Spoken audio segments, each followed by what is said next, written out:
अस्सलाम वालेकुम dear students. आज हम बात करेंगे 10th class physics chapter 18 atomic and nuclear physics के बारे में। तो आपका जो फर्स्ट टॉपिक है इस चैप्टर का, this one is about the atom. Basically एक ग्रीक फिलोसोफर था जिसका नाम था डेमोक्रिटस। इसने 585 बीसी में इस वर्ड को यूज किया। तो बेसिकली अगर हम बात करें अबाउट ग्रीक फिलोसोफर डेमोक्रिटस,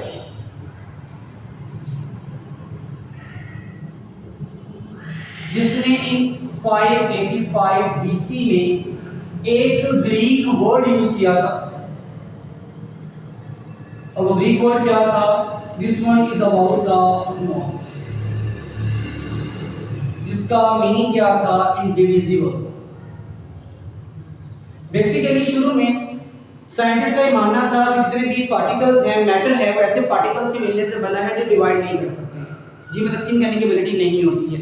लेकिन उन पार्टिकल्स को क्या नाम दिया जाए इसके बारे में किसी को कोई आइडिया नहीं था। तो फिर आपके पास डेमोक्रिटस जो ग्रीक फिलोसोफर था, इसने भी ग्रीक वर्ड इस्तेमाल किया और वो था कॉस्मोस, जिसका मतलब था इंडिविजिबल, नाकाबिले तकसीम। ऐसे पार्टिकल जो मैटर्स को बनाते हैं और खुद नाकाबिले तकसीम है, इंडिविजिबल है, इसे हम क्या नाम देंगे? This one is known as the atom. तो ये फर्स्ट टर्म थी एटम की जो डेमोक्रिटस ने इंट्रोड्यूस करवाई थी यहाँ पर। तो इसका मतलब क्या हुआ कि आपके जितने भी मैटर्स हैं, matter element made up of such particles that cannot divide by any chemical means. This one is about the atom. फिर हम बात करें फर्दर वन, तो नेक्स्ट हमारे पास है रोल ऑफ रदरफोर्ड। रदरफोर्ड का यहाँ पे क्या रोल था? बेसिकली इन 1911 रदरफोर्ड ने पहली बार ये चीज कही कि आपके पास न्यूक्लियस का एक हार्ड सेंट्रल पार्ट है जो कि पॉजिटिवली चार्ज है। तो इसने जो वर्ड इस्तेमाल किए वो क्या थे कि there is the central part of atom, वो हार्ड है एंड पॉजिटिवली चार्ज।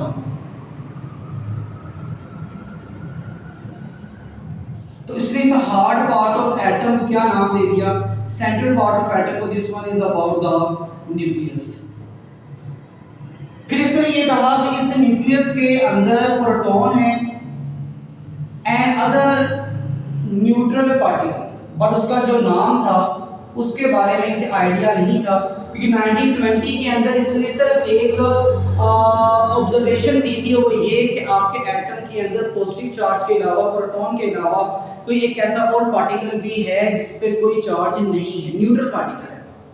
उस पार्टिकल के बगैर आप एटम का टोटल मास फाइंड आउट नहीं कर पाएंगे, बट वो पार्टिकल क्या था क्या नहीं था इसके बारे में क्या रदरफोर्ड को आइडिया नहीं था। वो बाद में चैडविक ने उसको फिर डिस्कवर किया। तो लिहाजा रदरफोर्ड के मुताबिक यही था कि न्यूक्लियस में प्रोटॉन और अदर न्यूट्रल पार्टिकल हैं।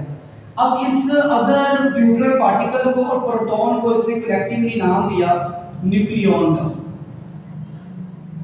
और इसने साथ ही साथ फिर ये कह दिया कि आपके पास जो इलेक्ट्रॉन्स हैं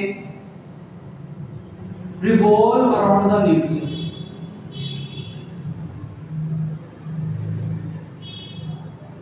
वो न्यूक्लियस के अराउंड रिवॉल्व करते हैं, जिसको बाद में जाके बोहर ने ये एक्सप्लेनेशन दी थी कि वो इलेक्ट्रॉन न्यूक्लियस के अराउंड ऑर्बिट्स में फ्लो करते हैं।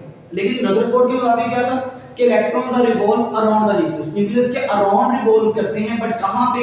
ऑर्बिट्स में रिवॉल्व करेंगे। ये बात भी डिस्कस की थी, एक्सप्लेन की थी बोहर ने। तो this is about the role of Rutherford. Rutherford ने क्या एक्सप्लेनेशन में प्रोवाइडेड की। इसके बाद हम बात करेंगे next term, and this one is atomic number.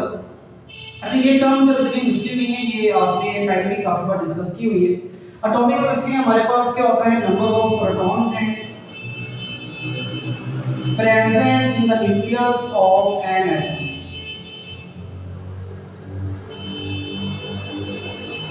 Atomic number का सिंबल हमारे पास क्या होगा? Z। इसी तरह से एक और टर्म हमारे पास है मास नंबर। तो what is mean by mass number? Simply say that sum of number of proton and neutron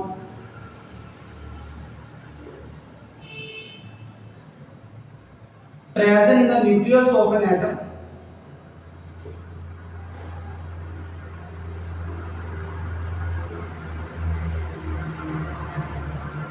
is known as the mass number. मतलब आपके एटम के न्यूक्लियस में जो प्रोटॉन और न्यूट्रॉन एग्जिस्ट करेंगे इनके सम को हम बेसिकली क्या नाम देंगे? This one is known as a mass number.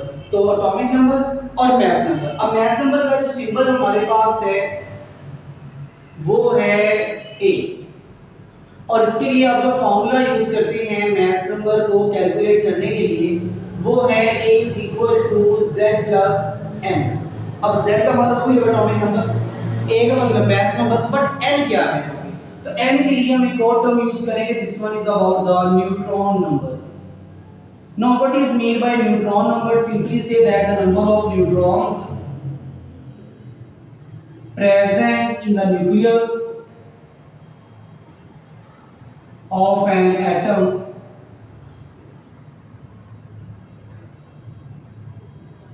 is known as a neutron number. तो न्यूट्रॉन नंबर के वाले से आ गए. तो these are different terms. अब अगर आपको कहा जाता है कि हमारे पास सपोज करें कोई भी एक सिंबल है x, इस x के साथ हम बात करें तो सपोज करो को भी हमारे पास यहाँ मैस नंबर मेंशन किया हुआ है, लाइक यहाँ पे 35 है और यहाँ पे 17 है. एटॉमिक नंबर 17 है और मैस नंबर क्या 35. बेसिकली आप जनरली अगर बात करो कि मेरे पास यहाँ पे कोई भी एलिमेंट x है तो उसका जो लेफ्ट अपर कॉर्नर है यहाँ पे हमेशा मैस नंबर आएगा और लेफ्ट लोअर कॉर्नर पे हमेशा एटॉमिक नंबर आता है. तो लिहाजा 35 रिप्रेजेंट करेगा मैस नंबर को और 17 रिप्रेजेंट करेगा एटॉमिक नंबर को. अब अगर आपको कहा जाता है कि इसमें कितने नंबर ऑफ प्रोटॉन्स हैं ये फाइंड आउट करें तो सिंपल सी बात है कि हमारे पास 17 इसको रिप्रेजेंट कर रहा है. Z को Z बेसिकली मेरे पास क्या था? एटॉमिक नंबर था. एटॉमिक नंबर का मतलब क्या था? Number of proton. इसका मतलब है कि अगर 17 एटॉमिक नंबर है तो नंबर ऑफ प्रोटॉन्स भी कितने होंगे? 17 होंगे. फिर आपसे कहा जाता है कि इसके number of electrons find out करें तो वो भी इजी है. नंबर ऑफ इलेक्ट्रॉन्स का मतलब क्या होगा? कितने इलेक्ट्रॉन इसमें एग्जिस्ट कर रहे हैं. एक न्यूट्रल एटम के अंदर जिस पे कोई चार्ज ना हो उसमें नंबर ऑफ प्रोटॉन और इलेक्ट्रॉन हमेशा इक्वल होते हैं. तो नंबर ऑफ इलेक्ट्रॉन हमारे पास क्या होंगे? 17. फिर हम बात करते हैं about the number of neutron के हवाले से, तो वो कैसे फाइंड आउट करते हैं?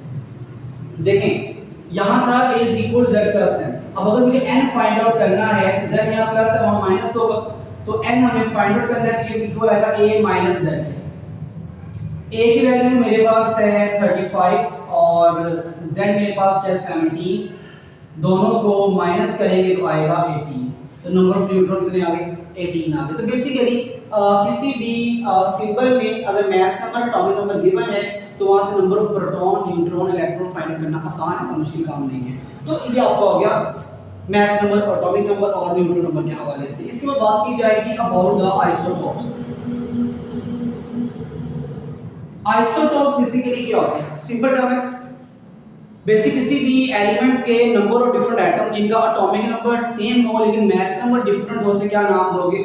आइसोटोप्स का. सिंपली से atoms of an element, atoms of an element that have same atomic number but different mass number are known as the isotopes. इनका atomic number same, mass number क्या है? Different है. जैसे हम एग्जांपल डिस्कस करते हैं तो हमारे पास यहाँ पे नंबर ऑफ एग्जांपल्स हैं. जैसे हाइड्रोजन है, आइसोटोप्स ऑफ हाइड्रोजन.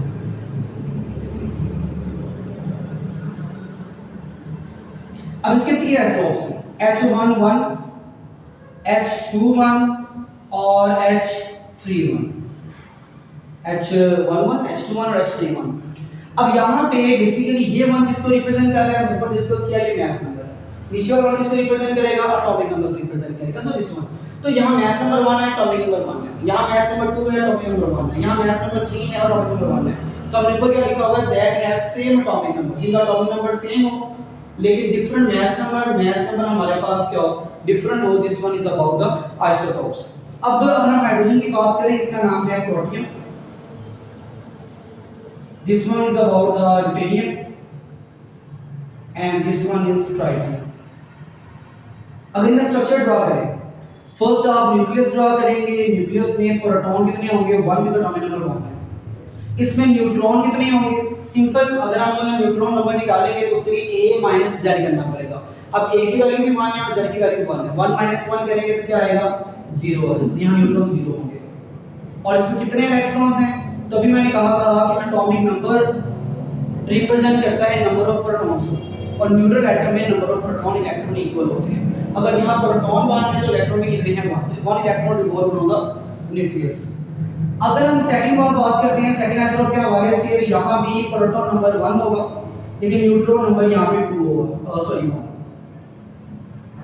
क्योंकि 2 में से 1 माइनस करेंगे तो 1 आएगा। और यहाँ भी सिर्फ 1 इलेक्ट्रॉन ही आपके ऑर्बिट में रिवॉल्व करेगा। इसी तरह से हम ट्राइटियम की बात करते हैं, यहाँ भी प्रोटॉन 1 है, 1 1 एंड 1, बट न्यूट्रॉन कितने होंगे, तो 3 माइनस 1 करेंगे तो 2। और इसके भी वैलेंस शेल में ऑर्बिट के अंदर एक इलेक्ट्रॉन ही रिवॉल्व करेगा। This one is isotope hydrogen. ऐसे अगर हम बात करते हैं कार्बन की आइसोटोप्स हैं 12, 13 और 14, क्लोरीन के 35, 37। तो बेसिकली आपके पास कोई भी एलिमेंट है तो उसके एटम्स का एटॉमिक नंबर सेम है बट मास नंबर डिफरेंट है, उसको क्या नाम दे देंगे, आइसोटोप्स का नाम देंगे। So this one is about the isotopes. तो ये हमारा आज का लेक्चर। अगर इसमें कोई प्रॉब्लम हो तो कमेंट सेक्शन में डिस्कस कर सकते हैं। आज तक काफ़ी है।